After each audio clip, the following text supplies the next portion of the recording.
on arrive pratiquement à la conclusion de cette journée des innovations, et c'est vrai qu'on a beaucoup parlé, vous l'aurez noté, de rénovation plutôt que de destruction, d'entretien pour ne pas avoir à repartir de zéro, de réutilisation aussi des matériaux, recycler une matière pour en faire un autre usage ou l'incorporer avec d'autres matériaux pour en créer un ou des nouveaux. C'est vrai que ces pratiques, elles étaient encore timides il y a quelques années et elles sont dites toutes de l'économie circulaire et elles commencent à se répandre dans à peu près tous les secteurs, y compris dans le bâtiment et les travaux publics. Et compte tenu du prix des matières premières, le procédé a manifestement de beaux jours devant lui, vertueux pour la planète et économique évidemment pour les finances des entreprises. Alors comment ces usages vont-ils se généraliser ? Est-ce possible ? Et à quel horizon ? Je vais en parler avec mes prochains invités. Je vais demander à Valérie David, directrice de la transition écologique à la FNTP, de bien vouloir me rejoindre, à Louise Durand, directrice de la stratégie décarbonation du groupe Faya, de venir nous rejoindre également sur le plateau, et à Romain Clouzot de venir également, responsable pôle études infrastructures chez ADP. Prenez place tous les trois. Merci à vous d'être là. La bonne nouvelle, et j'ai envie de commencer par ça, c'est que les travaux publics sont déjà ceux qui valorisent le plus leurs déchets en France. Que ce soit pour finir des chantiers ou réaménager des remblais, 72%, j'espère que j'ai le bon chiffre, vous me corrigerez Valérie, 72% des produits sont réutilisés, agrégats d'enrobés, béton de démolition, ils ne se perdent pas. Non, ils ne se perdent pas. En fait, on a même des chantiers, on va au-delà. On peut avoir, vous avez par exemple des chantiers routiers, on va avoir un recyclage en place intégral. Ce qui est assez formidable. On a plusieurs procédés très utilisés qui permettent vraiment de faire une économie circulaire complète. Les travaux publics sont sachants depuis longtemps dans l'allègement des pressions sur les ressources minérales, même si aujourd'hui c'est devenu une obligation pour des raisons environnementales. C'était de toute façon des pratiques déjà bien investiguées et bien maîtrisées. On sait aujourd'hui clairement déconstruire, trier, séparer les matières, les réutiliser. Il n'y a plus à proprement parler, dites-moi si je fais fausse route, de déchets, ou en tout cas il y en a beaucoup moins aujourd'hui. On n'appelle plus ça véritablement un déchet. À qui vous posez la question ? À tous les trois. Alors, moi, je vais juste dire qu'effectivement, le problème, c'est qu'il ne faut plus parler de déchets, il faut parler de matière. C'est-à-dire qu'on a peut-être encore trop la vision du déchet qui sort de chantier. Alors, tout ce qui est diagnostic amont, tout ce qui est traçabilité du déchet a été boosté, stimulé par la loi AGEC. Maintenant, ce qu'il faut, c'est aller plus loin et boucler la boucle pour aller vers les plateformes de valorisation selon une hiérarchie du traitement de la matière dont le summum est le réemploi, le recyclage, voire le surcyclage.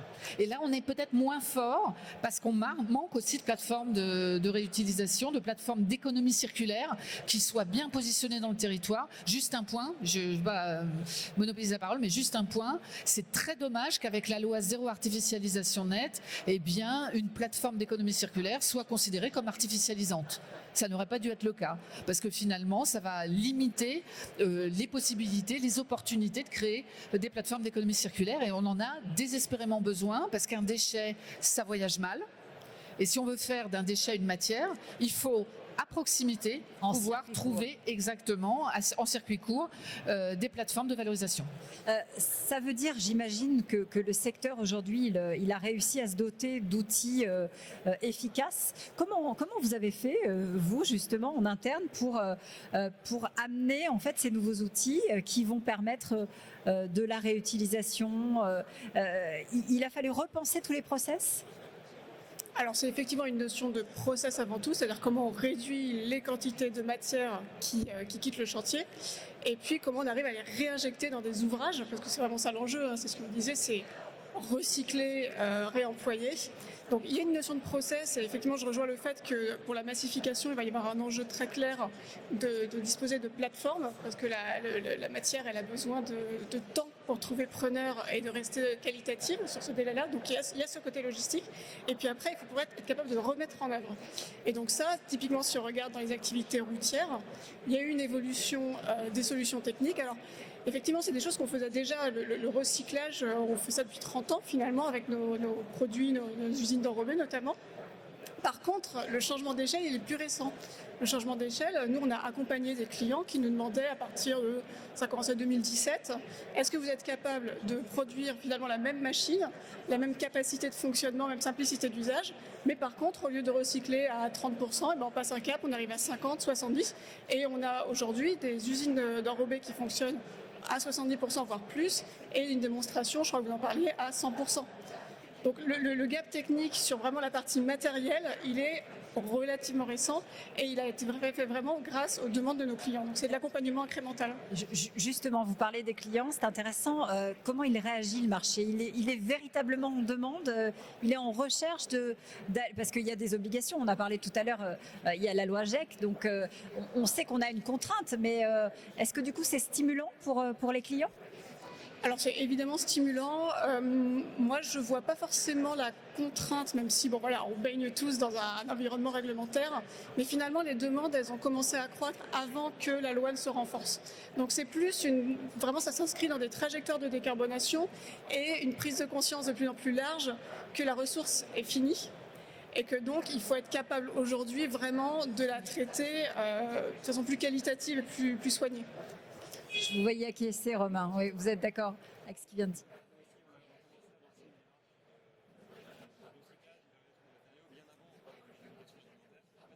Non, j'ai l'impression qu'on ne vous entend pas. Mettez-le très... Allô, ouais, voilà, c'est bon, ça y est. Donc du coup, je disais que oui, on a dépassé un petit peu nous aussi la contrainte réglementaire et on a mis ça en place bien avant que ça soit ce soit obligatoire au niveau de la loi. On a des atteintes aujourd'hui qui sont entre 90 et 100% de recyclage, tout simplement parce que c'est intéressant pour nous d'un point de vue économique, d'un point de vue environnemental. Chez ADP, on est dans une démarche qui dit SBTI, donc on cherche vraiment à réduire l'impact environnemental de nos chantiers. Et donc la loi finalement ne fait que sanctuariser quelque chose que les grands donneurs d'ordre, j'entendais la SNCF parler tout à l'heure également, ont déjà mis en place. Et peut-être que c'est plutôt pour les plus petits donneurs d'ordre qui ont moins de moyens ou moins de vision politique environnementale pour l'instant, faute de périmètre, que c'est pour ces entreprises-là, c'est intéressant d'avoir une loi comme la loi GEC. Pour nous aujourd'hui, on est au-delà et on est volontairement au-delà et c'est quelque chose qui existait avant la loi et que la loi ne fait que sanctuariser finalement. Oui, la loi GEC, elle est arrivée, vous avez dit manifestement après la demande, oui. En tout cas, elle répondait à quelque chose. Comment est-ce qu'on peut passer à la vitesse supérieure ? Et après, je voudrais qu'on s'arrête sur la question des plateformes. Je voudrais qu'on y revienne parce que c'est un vrai sujet. Comment on peut aller plus loin maintenant ? Puisqu'on a les textes, on a la réglementation, on a la volonté, on a le marché qui est prêt et on a les solutions. Comment on fait pour upgrader tout ça ? Quand vous dites le marché est prêt, les solutions techniques existent. Maintenant, il faut sans doute que les appels d'offres auxquels nos entreprises répondent soient appétants pour l'économie circulaire.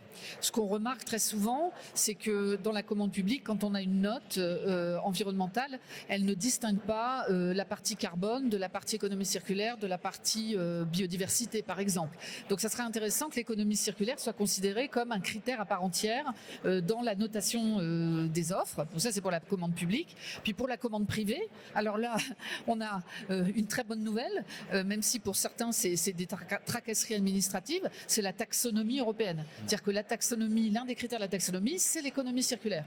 Donc si on a un client privé qui veut qu'une part majoritaire de son chiffre d'affaires, ou surtout de ses CAPEX ou de ses OPEX, soit alignée sur les critères climatiques et environnementaux de la taxonomie, il est obligé de s'intéresser à l'économie circulaire. Donc ça fait partie des bonnes nouvelles, si je puis dire. Les normes et la réglementation n'est pas toujours uniquement un problème de tracasserie, ça peut aussi soutenir un progrès, la loi GEC par exemple, et là la taxonomie européenne pour les marchés privés. Pour les marchés publics, c'est la commande publique, et là c'est plus facile, normalement, ça devrait être plus facile à transformer. On traîne encore un peu la patte pour l'instant. Alors pourquoi on traîne la patte ? C'est des sujets techniques surtout. Alors il y a quand même une partie normative qui est un peu limitante. J'ai entendu parler tout à l'heure de différents intervenants en disant qu'on était limité en taux, dans des performances mécaniques, des choses comme ça. C'est vrai qu'aujourd'hui, pour des questions d'assurance majoritairement, et nous en particulier en aéroportuaire où des pistes et des infrastructures qui sont quand même assez critiques, on n'a pas la possibilité non plus de dépasser certains taux. Sans quoi on n'est pas assuré, donc forcément on ne prend pas le risque nous en tant que maître d'ouvrage, ou alors on le prend le risque sur des toutes petites sections, ce qui ne paraît pas généraliser tout ça. Si je vous comprends bien, il y a encore des tests à faire sur la sécurité, etc. pour montrer que les matériaux recyclés ou les matériaux qui sont en économie circulaire ont la même résistance, ont les mêmes... C'est pas nécessairement des tests, parce que nous on en est plutôt convaincus, c'est vraiment l'évolution des textes en fait, les textes normatifs qui nécessitent des retours d'expérience, qui veulent 5, 10, 15, 20 ans de retour d'expérience. Forcément, si personne ne fait le premier pas, on n'aura pas ce retour d'expérience là, en tout cas pas à l'échelle française, pas avec des matériaux français. Alors que d'autres pays, comme en Allemagne par exemple, on voit des aéroports qui font des chaussées de nuit, en tiède, avec du recyclé à 100% par petits tronçons. Donc c'est vraiment des circonstances qui sont très complexes pour la mise en œuvre et du coup pour la performance du matériau derrière, qui sont autorisées dans des pays comme l'Allemagne. Aujourd'hui en France, on est un peu à la traîne là-dessus, et donc ça nous empêche d'appliquer des taux de recyclé tels qu'on le souhaiterait. Louise Durand ? Oui, et c'est vrai que c'est quelque chose qui concerne toute la filière, c'est-à-dire qu'on prend un engagement collectif finalement, le maître d'ouvrage, le maître d'œuvre et derrière le constructeur. On a tout un socle normatif qui effectivement, je pense, est en train d'évoluer, c'est le cas sur les bétons notamment, donc on va être capable de plus en plus d'injecter des éléments recyclés, réemployés dans ce qu'on va mettre en œuvre sur le chantier. Après, il y a l'autre volet, c'est-à-dire qu'on construit aussi des ouvrages, il n'est pas question de revenir dessus une fois qu'il a été livré. Donc la durabilité, c'est bien sûr construire en bas carbone, mais c'est aussi construire quelque chose qui va être très longtemps en service. Et donc, moi, je comprends tout à fait qu'il y ait ce temps long collectif pour que derrière, quand on a vraiment un changement de pratique massif, on va tous s'en réjouir. Je pense qu'on est tous techniquement prêts et mentalement de plus en plus prêts à le faire. Mais il faut vraiment que ça fasse consensus au sein de toute la profession. Je voudrais qu'on revienne, si vous le voulez bien, sur cette question, parce que c'est un point central, des unités supplémentaires qu'il va peut-être falloir accoler, les fameuses plateformes, ou pas d'ailleurs, aux usines actuelles. Vous l'avez dit, ça pose clairement des questions d'aménagement du territoire. Vous avez parlé du ZAN, effectivement, zéro artificialisation nette. On est en contradiction là. On a deux textes. Ah oui, mais c'est Jean-Louis Borloo qui disait que la transition écologique, c'est le domaine des contradictions. Parce que effectivement, c'est très compliqué. Les gens disent bah non, on veut pas d'artificialisation, vous ferez pas votre plateforme d'économie circulaire. Mais si on n'a pas de plateforme d'économie circulaire, comment on fait pour massifier, trier, faire rencontrer l'offre et la demande? Il y a bien un endroit physique où ça doit s'opérer. Et si vous faites 50 km en dehors de la ville pour aller dans une plateforme d'économie circulaire, vous allez avoir du transport et, comme je disais, les déchets, ça voyage mal parce qu'il n'y a pas de valeur ajoutée au transport. Donc aujourd'hui, je vous citerai un exemple. C'est une plateforme d'économie circulaire qui a été faite depuis 2017-2018, qui fonctionne très bien dans Bordeaux intramuros. S'appelle Noé, mais il a vraiment fallu que des opérateurs, la mairie, l'établissement public d'aménagement Bordeaux-Euratlantique se mettent d'accord, et on n'a pas été vraiment capable de démultiplier dans d'autres villes une plateforme intramuros de part et d'autre de la Garonne. Donc en plus, il y avait toute la partie logistique fluviale qui était associée et qui permettait aussi bien à des artisans qu'à des entreprises de grosse taille d'aller faire trier leurs déchets dans la ville, en fait, sur cette emprise. C'est un excellent exemple, mais encore faut-il résister aux pressions de ceux qui veulent pouvoir récupérer ces terrains pour construire. Vous voyez, il faut faire une place à l'économie circulaire. L'économie circulaire, c'est pas qu'une loi et c'est pas qu'un pourcentage. C'est aussi des lieux physiques. C'est une autre manière de concevoir les choses. C'est notre approche finalement de notre société et de notre économie. Comment est-ce que vous avez résolu ce problème-là? Comment vous faites, vous, en interne? Alors, est-ce qu'on l'a résolu? Je ne sais pas. On est en train d'y travailler et je pense qu'on ne le résoudra pas seul. c'est vraiment une question de compétences globales. Donc, moi, j'ai la chance d'avoir finalement dans le groupe plusieurs types d'activités. Donc, évidemment, le réemploi de matériaux de génie civil, ça va pas être tout la même chose que sur le bâtiment, par exemple. Au bâtiment, on va plus être sur de la déconstruction avec énormément de références et un travail avec les assurances, vous en parliez, pour être capable de réemployer durablement, donc vraiment un métier à part finalement. Et c'est toute cette filière qui est en train de se structurer. Après, sur les matières premières, ce qu'on essaye de faire nous, en tout cas sur nos chantiers, c'est déjà tout ce qui peut être réemployé in situ, parfait. Et après, essayer vraiment de travailler en amont des chantiers pour orienter directement. En fait, la grande difficulté sur un matériau, c'est si on ne trouve pas de preneur tout de suite, il y a cette problématique de stockage et puis que ça ne soit pas tout simplement oublié dans un coin. Donc, comment est-ce qu'on arrive vraiment à limiter ces matériaux qui ne vont pas trouver preneur tout de suite pour derrière limiter leur prise au sol, puisque c'est vrai que, vous avez raison, Oui, ça veut dire qu'il faut les stocker. Qu'est-ce qu'on veut faire du terrain encore disponible sur le territoire français. Romain, comment vous avez adressé cette problématique chez ADP? Alors nous, on a fait le pari de prendre des zones foncières et les dédier à ça. Sur nos plateformes aéroportuaires, on a la chance d'être des grands maîtres d'ouvrage fonciers, donc on possède des zones sur Roissy, sur Orly, où on fait du stock de matériaux et on se place comme un producteur de matériaux finalement. On n'est plus seulement un maître d'ouvrage ou un client, on est une carrière en un sens. Et donc on réemploie une partie de notre chantier sur notre propre chantier, on stocke pour les chantiers à venir et on anticipe du coup sur les différents chantiers. Et ça, c'est vrai pour l'infrastructure parce que c'est du granulat, c'est assez simple.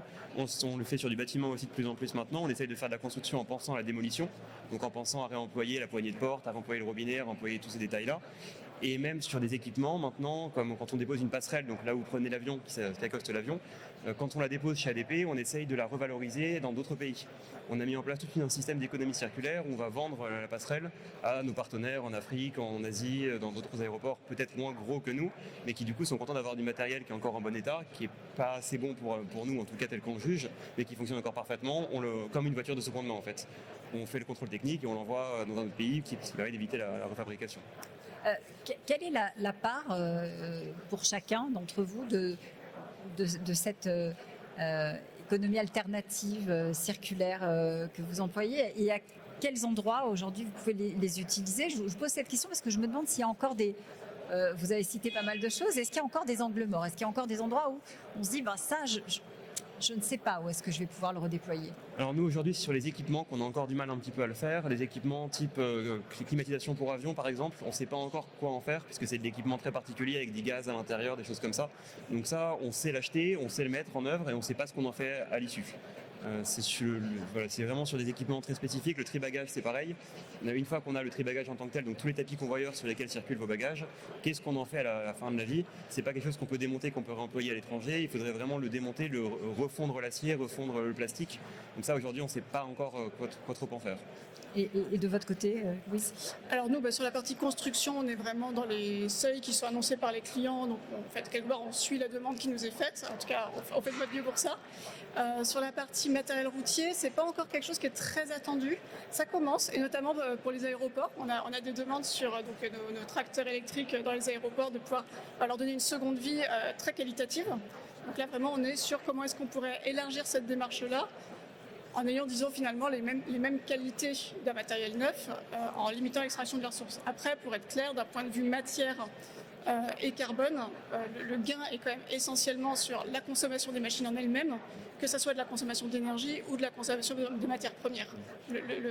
L'investissement d'acier au départ de la machine n'est pas forcément à l'échelle. Il y a encore, et vous en avez cité quelques-unes, il y a encore des matières où on a des difficultés, des matériaux où on a des difficultés, ces fameux déchets. Alors je sais, on n'a plus le droit, Valérie, d'employer le mot, mais les déchets qui arrivent en mélange, ça c'est peut-être la grosse problématique encore pour arriver finalement au taux zéro. Nous, on met en place des centres de tri justement sur les plateformes dès la fabrication du déchet. Comme ça, on arrive dès l'origine, du matériau recyclé pour pas dire déchet justement. Mais quand on commence à démolir quelque chose, on va le trier sur site et puis ensuite on va le qualifier sur site aussi. Et soit on le garde chez nous si on sait qu'on va pouvoir le réemployer, soit on l'envoie en centre de revalorisation. L'idée étant évidemment de minimiser les kilomètres, de toute façon, puisque le déchet voyage mal, j'apprends l'expression que j'aime bien. Et dans toutes nos offres, dans tous nos appels d'offres aujourd'hui, on a entre 30 et 40% à la note finale qui est sur l'environnement. C'est exceptionnel ce qu'ils font, je tiens à le dire, parce que 40% sur l'environnement dans la note finale, à part le village olympique, par exemple, moi j'ai jamais, enfin c'est rarissime dans les appels d'offres. Hein. Oui, on l'observe assez rarement, effectivement. Moi, je voudrais qu'on parle des métiers qui vont avec, si vous le voulez bien. Je fais une petite parenthèse parce que j'ai regardé les chiffres. Le recyclage aujourd'hui, je crois que c'est 4000 emplois dans le secteur, hein, c'est ça. Et c'est un secteur qui devrait, je crois, d'ici 2030, voir ses effectifs doubler. Ça veut dire que dans le TP, on va voir des nouveaux métiers apparaître finalement, qui sont corrélés au recyclage. Oui, alors j'ai tendance à dire c'est une bonne nouvelle, mais c'est aussi parce que nécessité fait loi. On est en train de finaliser un outil à la FNTP qui s'appelle le référentiel des matériaux et de leurs variantes bas carbone, où on s'est intéressé à la souveraineté, à la problématique géostratégique des matériaux. Et on se rend compte qu'on est très dépendant, par exemple, l'aluminium étranger, la bauxite, il n'y en a pas en Europe, donc c'est importé. L'acier, finalement, on importe énormément. Donc finalement, le recyclage, ça devient un élément indispensable pour alléger les pressions sur les ressources naturelles, mais c'est aussi un élément d'indépendance géostratégique. Oui, je vous vois acquiescer, Louise. Oui, c'est vrai que sur le secteur routier, on a la chance d'avoir un réseau routier exceptionnel en France. La ressource d'enrobé, elle est là en fait. Donc c'est vrai qu'il y a cette capacité technique maintenant à aller très loin dans les taux de recyclage. C'est d'autant plus navrant d'aller chercher et du bitume et plus largement des granulats, alors que finalement on a déjà tout sur place et de très bonne qualité. Si je vous dis neutralité carbone en 2050, vous dites quoi?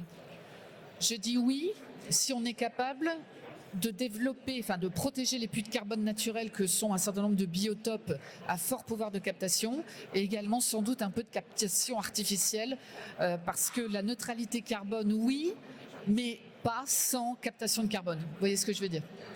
Je crois que Romain est d'accord avec vous. Oui, parce que finalement, le seul moyen qu'on ait, nous, de faire la neutralité carbone, ce serait de ne pas faire de chantier, puisqu'il y a forcément des moments ou un autre où on va devoir émettre quelque chose. Et même si on ne fait plus de gain de capacité, si on arrête de construire du neuf, il y a quand même de l'entretien à faire. Tout à l'heure, le stress en parlait. Nous, les pistes, c'est pareil. Une piste, tous les 10 ans, il faut qu'on vienne faire une couche de roulement. Donc, nécessairement, on est obligé de faire des travaux. On peut minimiser l'impact. C'est ce qu'on essaye de faire dès la conception avec du recyclage, avec des solutions techniques optimales, avec les notes carbone dans les offres pour pousser les entreprises aussi à travailler avec nous. Mais on émettra quand même quelque chose à la fin. Donc, le seul moyen d'être neutre, c'est de capter. C'est de capter ou de compenser, en tout cas, d'une certaine manière. Oui ou oui, mais Alors, oui, mais ou voire non, c'est-à-dire que pour moi, la neutralité aux bornes d'une entreprise, ça n'a pas forcément de sens. Et donc, il y a vraiment cette réflexion de que fait l'entreprise pour réduire ses émissions, et ça, évidemment, on est à fond, et 2050, je pense qu'on aura parcouru beaucoup de chemin, donc on sera quand même à un niveau de tangente. Après, la question, c'est quelles sont les émissions résiduelles et comment elles sont compensées, et surtout, comment peuvent-elles se justifier? Est-ce que c'est pour un usage? On a la chance de faire des ouvrages extraordinaires. Enfin, les travaux publics, c'est quand même du service public au sens large. Donc, est-ce que collectivement, en tant que société, on est prêt à payer ce prix-là et que la neutralité elle soit plus à l'échelle d'un État ou plus globalement d'une région du monde? Là, ça fait plus sens. Et je pense que pour le coup, là, on s'inscrit totalement dedans. Après, est-ce qu'il y aura de la compensation? Comment elle se fait? Je pense que ça vient en complément de la discussion. Donc oui, pour réduire, évidemment, réduire de façon globale avec une gestion des ressources également. Mais vraiment en le voyant en filière et en gardant bien en tête l'usage final de ce qu'on a la chance de construire. Ouais, c'est la société tout entière qui est concernée. C'est pas uniquement des secteurs ou des entreprises. Merci à tous les trois d'être venus débattre avec nous.